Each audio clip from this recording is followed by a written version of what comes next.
नमस्कार। आज हम एक ऐसे विषय की गहराइयों में उतर रहे हैं जो हम सबके जीवन से कहीं न कहीं जुड़ा हुआ है, हमारे अपने विचारों का असर। क्या ये सच है कि हम जैसा सोचते हैं आखिरकार वैसे ही बन जाते हैं? बिल्कुल।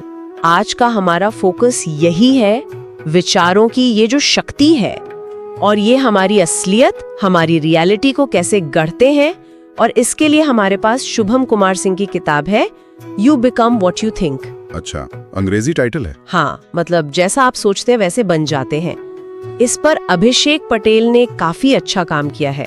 एक तो उन्होंने पूरी समीक्षा और सारांश तैयार किया है और साथ ही उसी किताब से 10 बहुत काम के प्रैक्टिकल सूत्र भी निकाले हैं। बढ़िया। तो मतलब हम सिर्फ थ्योरी पर नहीं रहेंगे बल्कि ये समझेंगे कि भाई ये विचार असल में काम कैसे करते हैं और क्या सच में हम अपनी सोच को थोड़ा बदलकर अपने जीवन को एक नई दिशा दे सकते हैं। हाँ, और अगर दे सकते हैं तो कैसे, उसके ठोस तरीके क्या हैं, जमीनी तरीके। सही लगता है आज काफी कुछ इंटरेस्टिंग होने वाला है। चलिए शुरू करते हैं। बिल्कुल। तो सबसे पहली और बुनियादी बात जो ये स्रोत कहते हैं वो ये है कि हमारे विचार ही हमारे जीवन के अनुभव की नींव है। जैसे बीज होता है ना, उससे पेड़ बनता है, वैसे ही विचारों से हमारी हकीकत बनती है, पनपती है। सामग्री में साफ लिखा है कि अगर सोच पॉजिटिव है, नजरिया अच्छा है, तो नतीजे बेहतर होने की संभावना बढ़ जाती है। और अगर सोच नेगेटिव है, हाँ, तो फिर वो शक, डर और कहीं ना कहीं नाकामी, उसी के जाल में इंसान फंस सकता है। ये सुनने में तो बड़ा पावरफुल लगता है। मतलब हमारी अंदर की दुनिया, हमारी सोच, वो बाहर की दुनिया पर सीधा असर डाल रही है। स्रोत इसे मन और वास्तविकता का संबंध कहते हैं शायद। हाँ, बिल्कुल यही टर्म इस्तेमाल हुआ है, पर इसमें एक पेंच है ना। क्या? कि अक्सर हमें पता ही नहीं चलता, हम अपने ही विचारों के बहाव में बस बहते चले जाते हैं। कब नेगेटिविटी हावी हो गई ये समझ ही नहीं आता कई बार। सही कहा। यहीं पर आत्म जागरूकता या जिसे सेल्फ अवेयरनेस कहते हैं, उसका रोल आता है। सामग्री इस पर बहुत जोर देती है। मतलब पहला कदम यही है। हाँ जी, पहला और शायद सबसे जरूरी कदम।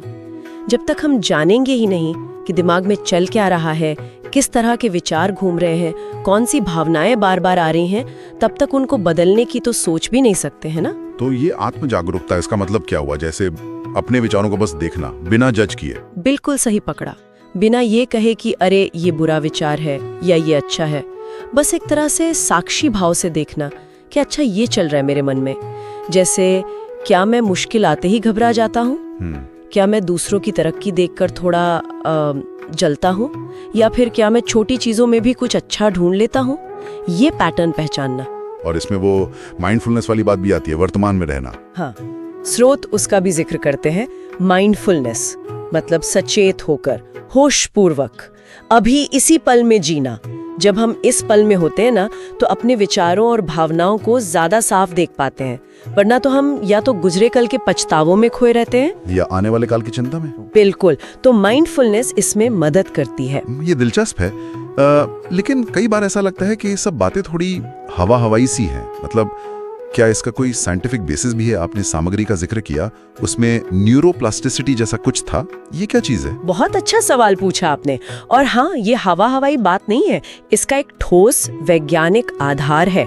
न्यूरोप्लास्टिसिटी ये कोई कल्पना नहीं है, ये दिमाग की एक जानी मानी काबिलियत है। काबिलियत मतलब? इसका सीधा मतलब है कि हमारा जो दिमाग है ना, वो कोई पत्थर की लकीर नहीं है, वो फिक्स नहीं है, वो बदल सकता है। हमारे अनुभव, हम जो सीखते हैं, और सबसे जरूरी हम जो लगातार सोचते हैं, उससे हमारे दिमाग की बनावट, उसका काम करने का तरीका बदल सकता है। सच में? मतलब अगर हम जानबूझकर अलग तरह से सोचने की कोशिश करें तो दिमाग में असल में फिजिकल बदलाव आ सकता है, नए कनेक्शंस बन सकते हैं। जी हाँ, बिल्कुल। जब हम कोई नई स्किल सीखते हैं या मान लीजिए एक ही तरह का विचार बार बार सोचते हैं, चाहे वो अच्छा हो या बुरा, तो हमारे दिमाग के सेल्स, न्यूरॉन्स, उनके बीच नए रास्ते बनते हैं या पुराने रास्ते ज्यादा मजबूत या कमजोर हो जाते हैं। अच्छा। तो ये चीज इस विचार को साइंटिफिक सपोर्ट देती है कि हाँ, हम अपनी सोच के पैटर्न बदल सकते हैं, हम अपने दिमाग को एक तरह से पॉजिटिविटी के लिए ट्रेन कर सकते हैं। ये सिर्फ मन की शक्ति नहीं, ये दिमाग की जो नेचुरल क्षमता है ना, उसका इस्तेमाल करना है। नहीं मुमकिन है। हाँ है तो, लेकिन यहाँ एक और जरूरी बात है जिसका जिक्र समीक्षा में भी किया गया है बताइए। कि किताब में शायद आकर्षण के नियम यानी लॉ ऑफ अट्रैक्शन जैसी चीजों का भी जिक्र हो सकता है। हाँ, अब जो ये विचार है ना कि सिर्फ सोचने से चीजें आँख की तरफ खींची चली आएंगी, हाँ, सुना है इसके बारे में। इसकी जो कठोर वैज्ञानिक पुष्टि है उस पर अभी भी बहस चलती है। मतलब न्यूरोप्लास्टिसिटी ये तो बताती है कि आप अपने दिमाग को बदल सकते हैं, अपनी सोच, अपनी प्रतिक्रियाएं बदल सकते हैं, पर जरूरी नहीं कि ये बाहरी दुनिया को सीधे सीधे कंट्रोल कर ले, जैसा आकर्षण का नियम कई बार दावा करता है। तो जो चीजें वैज्ञानिक रूप से साबित है और जो थोड़े अनुमान पर आधारित है, उनमें फर्क करना जरूरी है। हाँ, ये संतुलन जरूरी है। ठीक है, तो मान लिया कि सोच बदलना मुमकिन है, जरूरी भी है, पर करें कैसे? ये जानना ही काफी तो नहीं कि नेगेटिव मत सोचो। स्रोत कुछ प्रैक्टिकल तरीके बताते हैं। आपने वो 10 सूत्रों की बात की थी शुरू में। हाँ, और वो सूत्र सिर्फ लिस्ट नहीं है, वो एक तरह से सोच बदलने का पूरा नक्शा देते हैं। कई प्रैक्टिकल तकनीकें हैं उसमें। एक जरूरी चीज है दिन की शुरुआत कैसे करें। सुबह उठते ही? हाँ, सोचिए अगर आंख खुलते ही पहला विचार निराशा का आ गया तो पूरा दिन कैसा जाएगा? मूड खराब हो जाता है फिर तो। बिल्कुल। तो सुझाव ये है कि दिन की शुरुआत किसी सकारात्मक पुष्टि से करें या एक इरादे से। खुद से कहें, आज का दिन अच्छा है, अवसरों से भरा है, या मैं हर चुनौती का सामना कर सकती हूँ। मतलब सुबह का वो पहला घंटा वो शायद पूरे दिन का टोन सेट कर देता है। हाँ। अच्छा, और लक्ष्यों के बारे में? गोल सेटिंग लोग बनाते तो हैं लक्ष्य, पर फिर भूल जाते हैं। हाँ, उसके लिए भी एक तरीका सुझाया गया है। अपने लक्ष्यों को सिर्फ लिखें नहीं, उन्हें रोज देखें, पढ़ें और सबसे जरूरी महसूस करें। महसूस करें मतलब कल्पना करें कि वो लक्ष्य हासिल हो गया है।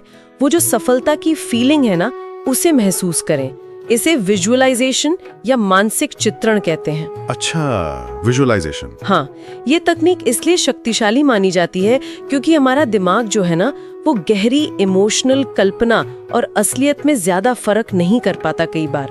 तो जब आप मन में सफलता की तस्वीर बनाते हैं तो आप असल में अपने दिमाग को उस अनुभव के लिए तैयार कर रहे होते हैं और अपने सबकॉन्शियस माइंड को उस दिशा में काम करने के लिए प्रेरित करते हैं। अच्छा, तो ये सिर्फ मतलब ख्याली पुलाव नहीं है, ये एक तरह की मेंटल प्रोग्रामिंग है, कह सकते हैं। और फिर आते हैं एफर्मेशंस, वो सकारात्मक वाक्य, जैसे मैं कॉन्फिडेंट हूँ या मैं सफल हो रही हूँ। हाँ, इस तरह के वाक्य, लेकिन इन्हें बस तोते की तरह रटना नहीं है। तो फिर इन्हें भावना के साथ, विश्वास के साथ दोहराना ज्यादा असरदार होता है। जब आप कहें मैं आत्मविश्वासी हूँ, तो कोशिश करें कि वो महसूस भी हो। बार बार ऐसा करने से ये विचार धीरे धीरे हमारे अंदर की जो गहरी मान्यताएं हैं ना, उनका हिस्सा बनने लगते हैं। खासकर उन नेगेटिव विचारों की जगह लेने लगते हैं जो शायद सालों से हमारे अंदर बैठे हुए हैं। ये तो हुए पॉजिटिविटी बढ़ाने के तरीके, लेकिन वो जो नेगेटिव विचार हैं जो बिन बुलाए आ जाते हैं, उनका क्या करें, उनसे कैसे निपटें? हाँ, ये बहुत प्रैक्टिकल सवाल है और स्रोतुक इसके लिए भी कुछ रणनीतियां बताते हैं।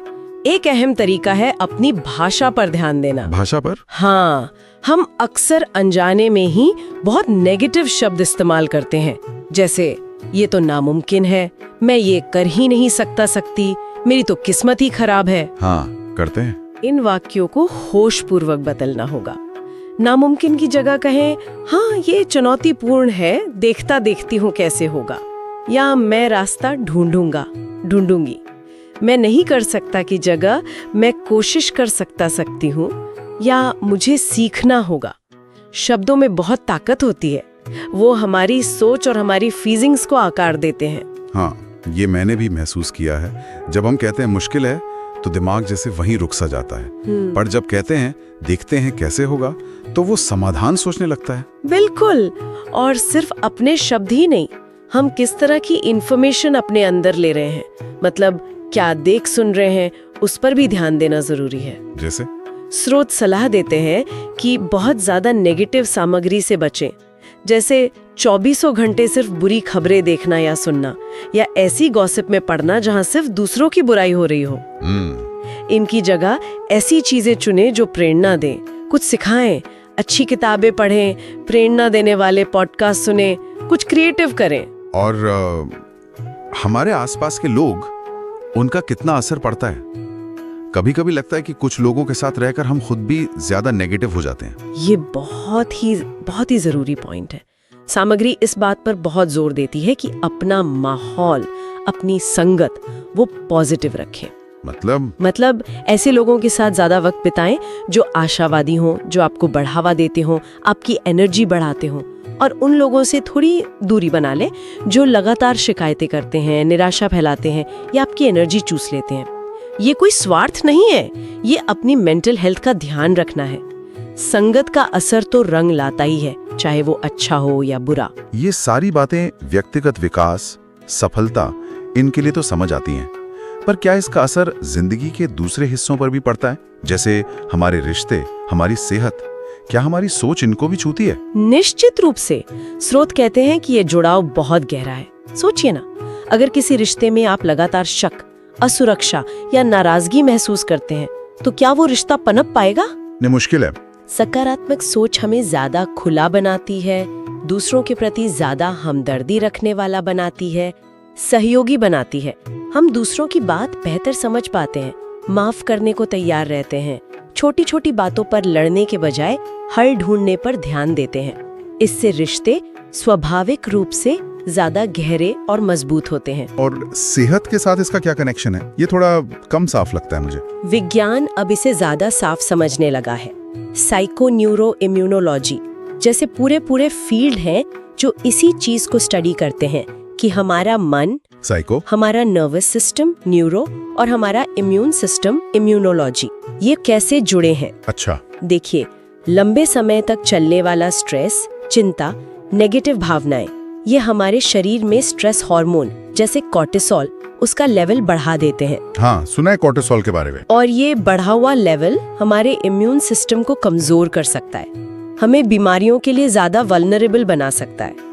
यहाँ तक कि दिल की बीमारियों जैसी गंभीर समस्याओं में भी इसका हाथ हो सकता है। बाप रे। और इसके उलट एक पॉजिटिव मानसिक स्थिति, शांति, खुशी, ये स्ट्रेस कम करके हमारे शारीरिक स्वास्थ्य को बेहतर बनाने में मदद कर सकती है। मतलब ये सिर्फ अच्छा महसूस करने की बात नहीं है, इसका सीधा असर हमारे शरीर पर, हमारी इम्यूनिटी पर पड़ रहा है। ये तो वाकई सोचने वाली बात है। हाँ, ये दिखाता है कि मन और शरीर कितने गहरे जुड़े हुए हैं। इसीलिए अपनी मेंटल हेल्थ का ध्यान रखना, अपनी सोच पर काम करना उतना ही जरूरी है जितना शायद फिजिकल एक्सरसाइज या अच्छा खाना पीना। स्रोतों में एक और बात जो बार बार आती है वो ये कि सिर्फ सोचते रहना काफी नहीं है। एक जगह शायद लिखा था, growth is equal to positive thinking plus action. हाँ, विकास यानी तरक्की बराबर है सकारात्मक सोच जमा कर्म। मतलब एक्शन लेना पड़ेगा। यही निचोड़ है पूरी बात का। देखिए, सकारात्मक सोच एक शक्तिशाली इंजन की तरह है, पर गाड़ी चलाने के लिए आपको स्टीयरिंग पकड़कर एक्सीलरेटर तो दबाना ही पड़ेगा ना। बिल्कुल। यानी कर्म करना होगा।